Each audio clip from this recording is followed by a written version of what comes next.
নমস্কার।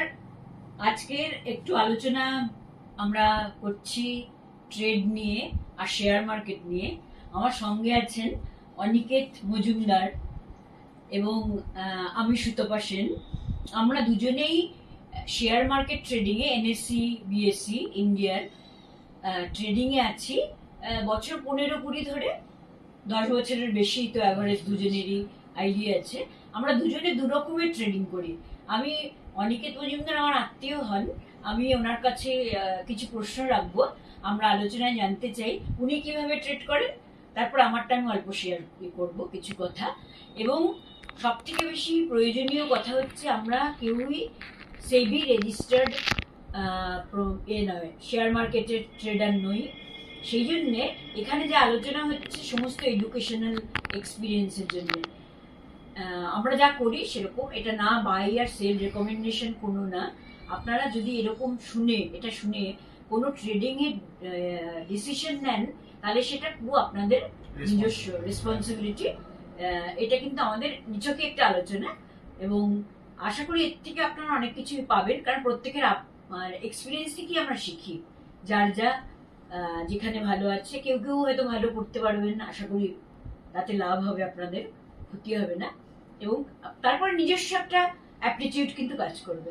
নিজস্বটা আপনার যেভাবে ট্রেড দেখেন বা সেভাবে করেন।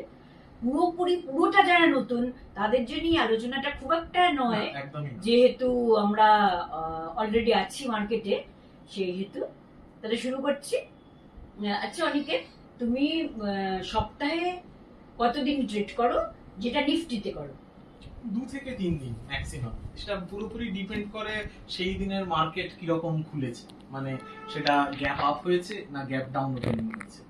এবার যারা জানেন না, গ্যাপ আপ মানে হচ্ছে আপনি আগের দিনে যেখানে আপনার ক্লোজ ছিল তার থেকে যদি উঁচুতে মার্কেট খোলে তাহলে সেটাকে বলে গ্যাপ আপ ওপেনিং, এবং যাদের ওই আগের দিনের ক্লোজের থেকে যদি নিচুতে মার্কেট খোলে সেটাকে বলে গ্যাপ ডাউন। ঠিক আছে, এবার আপনার এই গ্যাপ আপ ওপেনিং আমি যে ট্রেডটা করি সেটা হচ্ছে Nifty call buying, Nifty 50 call buying. এটা আমি একমাত্র সেদিনই করি যেদিনকে গ্যাপ আপ ওপেনিং হয়েছে। এটার জন্য প্রিডমিনেন্টলি প্রথমেই যেটা আপনাকে করতে হবে, সকাল 9টার সময় আগে উঠে মানি কন্ট্রোল বা যে কোনো এরকম সংস্থার যে একটা নিউজ বুলেটিন হয়, যেটাতে আপনি প্রি মার্কেট যে কিউজ গুলো আছে সেগুলো আপনি পান। যেমন ধরুন আগের দিন ডাও জোন্স কিরকম পারফর্ম করেছে, এখানে নিকেই কিরকম পারফর্ম করেছে, ভেরিয়াস এশিয়ান মার্কেটস কিরকম পারফর্ম করেছে, এইটা দেখার পরে আপনার ট্রেডিং করে বসা উচিত।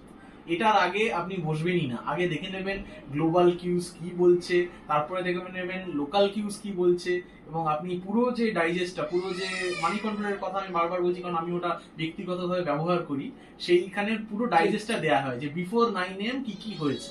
সেইটা দেখে নিলে মনে হয় আপনার সুবিধা হবে ডিসিশন নিতে। আচ্ছা, 9টা 15 মার্কেটটা খুললো, তুমি প্রথম ট্রেডটা কল বাইটা কখন করবে? সাধারণত 9টা 15 থেকে 10টার মধ্যে একটা কল বাই আমি করে থাকি। সেটা ডিপেন্ড এক লট। সেটা at the money, preferably at the money বা just over the money. Weekly অবশ্যই উইকলি। আমি প্রেজেন্ট উইকলিতে এটা নোট করতে হবে। প্রেজেন্ট উইকের যেটা, তার কিন্তু মুভমেন্ট অনেক তাড়াতাড়ি হবে, যেটা কিন্তু ফার উইক বা ফার্দার মান্থের হবে না। সেই জন্য তুমি এট দ্য মানি বা জাস্ট অ্যাবাভ মানি যদি যেটা হয় সেই অপশনটাই নি, এবং সেটা উইকলিটাই সবসময় ইউজ করা হবে। উইকলিটা প্রেজেন্ট উইকের ঠিক আছে নিলে, তারপরে উপরে যত যাবে তখন কি আবার আরেকটা লট বাই করবে? না, এবার ডিপেন্ড করছে, এটা আপনার কিছুটা বিবেচনার উপরে ডিপেন্ড করছে। আমি যেমন সবসময় প্লাস মাইনাস 50 পয়েন্টস এর আশেপাশ থেকেই কাজটা করার চেষ্টা করি। লেসে 50 উপরে 50, মানে 100তে মার্কেট খুললে 150 বা শুধু 50, এই বর্ডারের ভেতরেই আমি বাইগুলো করি। তাহলে এটাও একটা ইম্পর্টেন্ট পয়েন্ট।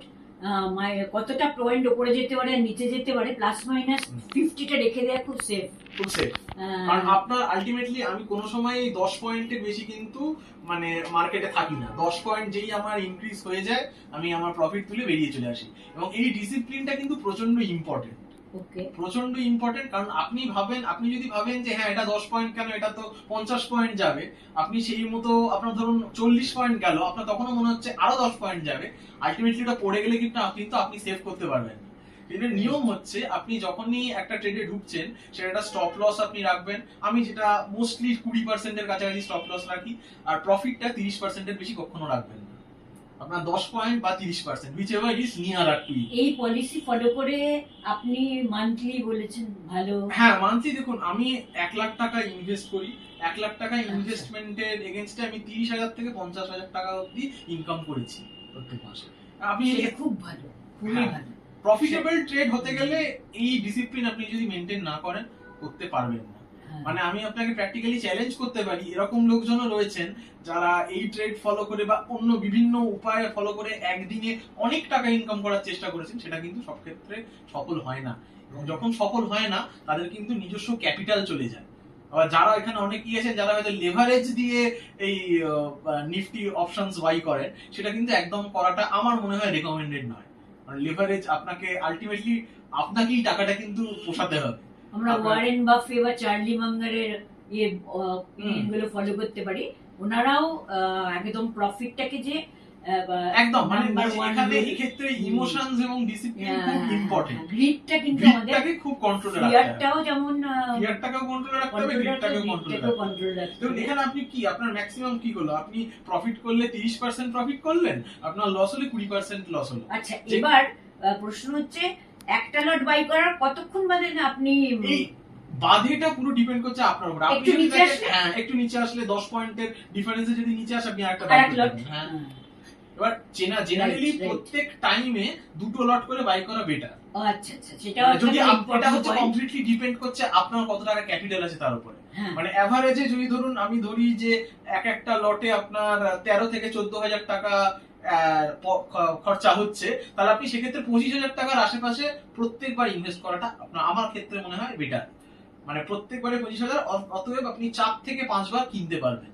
4 থেকে 5টা বার কিনলে টোটাল আপনার 8 থেকে 10টা লট আপনি টোটাল আপনার কাছে থাকবে। এবার সেই চিন্তা ভাবনা করেই কিন্তু আপনাকে এগোতে হবে। যদি দেখেন যে আপনি 100তে কিনেছিলেন, হঠাৎ করে 80তে পড়ে গেছে, very good time to invest more. কিন্তু আবার ওইটা ভিক্স বলে ইন্ডিসেস যেটা রয়েছে, যেটা আপনাদের হচ্ছে ভোলাটিলিটি ইন্ডেক্স, সেটা সবসময় ফলো করতে হবে।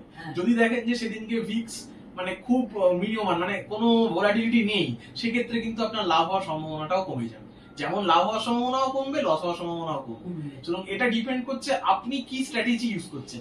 আমি ব্যক্তিগতভাবে সবসময় চেষ্টা করি যে হেলদি ভিক্স, তারপরে কোনো সাইডওয়েজ মার্কেট নয় এবং গ্যাপ আপ অবস্থাতে মার্কেট খুলেছে, এই রকম দিনই আমি ট্রেড করার চেষ্টা করি। সেটা সপ্তাহে যদি একদিন হয় একদিন, সপ্তাহে যদি 4 দিন হয় 4 দিন, মাসে কোনো রকম ভাবেই 12 দিনের বেশি ট্রেড করবেন। এটা আমার ব্যক্তিগত সাজেশন আপনাদের। এবং সেই সাজেশন এই সিস্টেমে কিন্তু ভালো চলছে। হ্যাঁ, এই সিস্টেম আপনাকে দেখুন, আপনার লাভটাকে আপনি কিভাবে লক আমি করেন? সবসময় চেষ্টা করি এই যে লাভে যে টাকাটা পেলাম সেই টাকাটা দিয়ে কোনো একটা ব্লু চিপ স্টকেতে আমি ইনভেস্ট করে রাখি। Either let's say something like a TCS or an SBI, বা এটাকে আবার স্টক অপশনস বলে ভেবে নেবেন না। মানে অবশ্যই স্টক অপশনের কথা হচ্ছে, স্টক অপশনের কথা হচ্ছে না। আমরা নিফটি হ্যাঁ, যে কোনো ব্লু চিপ স্টক আপনি কিনে রাখতেই পারেন, যেটা ফর পস্টারিটি। আপনি 10 বছর ধরে এখন হাত দেবেন না, কারণ এখানে বুঝতে হবে এটা খুব রিস্কি একটা পার্টিকুলার ইনভেস্টমেন্ট, যেখানে আপনার হতে পারে আজকে আপনার 20,000 টাকা লাভ হলো, পরদিন আপনার 25,000 টাকা লস হলো। সেক্ষেত্রে আপনার যে ক্যাপিটাল, ফ্লাইট অফ ক্যাপিটালটা যাতে না হয়ে যায়। আপনার প্রফিটটা থেকে আপনি একটা যদি তৈরি করে রাখেন কোথাও, যে আমার এই এত টাকার আমি স্টক কিনে রেখেছি ফ্রম দ্য প্রফিট, তখন আপনার যদি ধরুন একদিন লসও হলো, আপনি সেখান থেকে রিকভারি করে আবার কিন্তু আপনার ওই ক্যাপিটালটাকে রিপ্লেনিশ করে আবার মার্কেটে নামতে পারবেন। এটা বুঝতে হবে, না হলে কিন্তু আপনি মার্কেটে টিকতে পারবেন না। ইজ অ্যাজ সিম্পল অ্যাজ খুব সুন্দর এটা ফর্মুলাটা, এবং এটাকে ফলো করে গিয়ে আর উনি কিন্তু ভালো লাভজনক ইয়েতে রয়েছেন, খুব ভালো। আর ওনার একটা গ্রুপেও করেন অনেক সময়।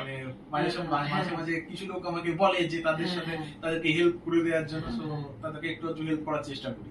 আচ্ছা, একটা আমি এক্সাম্পল চাইছি, যে কোনো একটা দিনের কেমন কেমন লটে যত উপরে যাচ্ছেন, যে পুরো দিনেরটা মানে একদিনেরটা একটু বলুন, 1 লট 2 লট, তারপরে কিভাবে কখন প্রফিট, মানে যেটা আপনাকে এটা ডিপেন্ড করছে না। আমি একটা ব্যাড ডে, একটা প্রথমে আচ্ছা গুড ডে পার্ট হচ্ছে, যদি ধরুন আপনি লেটস সে 24,000 XXX, আমি এখনো এক্সাক্ট অ্যামাউন্ট আমি আপনাকে বলতে পারছি না, আমার কাছে এখন ডেটা নেই। 24,000 এর কাছাকাছি চলছে, 24,000 এর কাছাকাছি যদি একদিন যেমন আমি কিনেছিলাম, ওপেন করলাম 24,000 থেকে 24,100 এর মধ্যে আমি 5 লট কিনে ফেলেছিলাম। আচ্ছা আচ্ছা আচ্ছা কিনে ফেলেছিলাম। এবার সেটা যখন 24,150 গিয়ে ব্যাপারটা থামলো, তখন কিন্তু আমি ভালো লাভে হ্যাঁ, খুব ভালো। অনেক টাকা লাভে আমি ব্যাপারটাকে উইথড্র করতে পারবো। সেই লাভের টাকা দিয়ে আমি অবশ্য আবার এই হঠাৎ একটা এই যে অয়েলের দামটা কমার ফলে মার্কেটটা একটু আবার আপসাইডে আপাতত রয়েছে। যে কোনো দিন আপনার এই যে মানে এখন যে আমাদের ইরানের যে ক্রাইসিসটা হচ্ছে, এই ক্রাইসিসটার যখন যখন আপনি দেখবেন মোটামুটি ইউএস থেকে কোনো একটা ইনফরমেশন আসছে যে এটা বন্ধ হয়ে গেল বা আমরা একটা কিছু এগ্রি করেছি, তারপরের দিন জানবেন খুব সম্ভবত মার্কেট উঠবে। মোস্টলি এরকমই দেখা যাচ্ছে। এবার তারপরের দিন আবার ন্যাশনালি এটাও বুঝতে হবে, যদি সেদিনকে রাত্রিবেলা বা তারপরের দিন সকালবেলা আপনি শুনতে পান যে আবার যুদ্ধ স্টার্ট হয়েছে, আবার কিন্তু বুঝতে হবে যে মার্কেট পড়ার সম্ভাবনা আছে। এটা খুব ভোলাটাইল, যে কারণে আমি ফার্স্ট কথাই বলেছি প্রি মার্কেটিং কিউজ কিন্তু আগে দেখবেন। আগে দেখবেন ডাও জোন্স কি করেছে, নিকেই কি করেছে, বা আশেপাশের এই আপনাদের যেসব নিউজ এগুলো রয়েছে, যেমন মানি কন্ট্রোল বলুন, ইটি নাও বলুন, এরা কিন্তু সবসময় আপনাকে এই বুলেটিনটা দেবে যে হোয়াট হ্যাপেন্ড বিফোর দালাল স্ট্রিট স্টার্টেড। এটা কিন্তু দেখা খুব ইম্পর্টেন্ট বলে আমার মনে হয়। নমস্কার,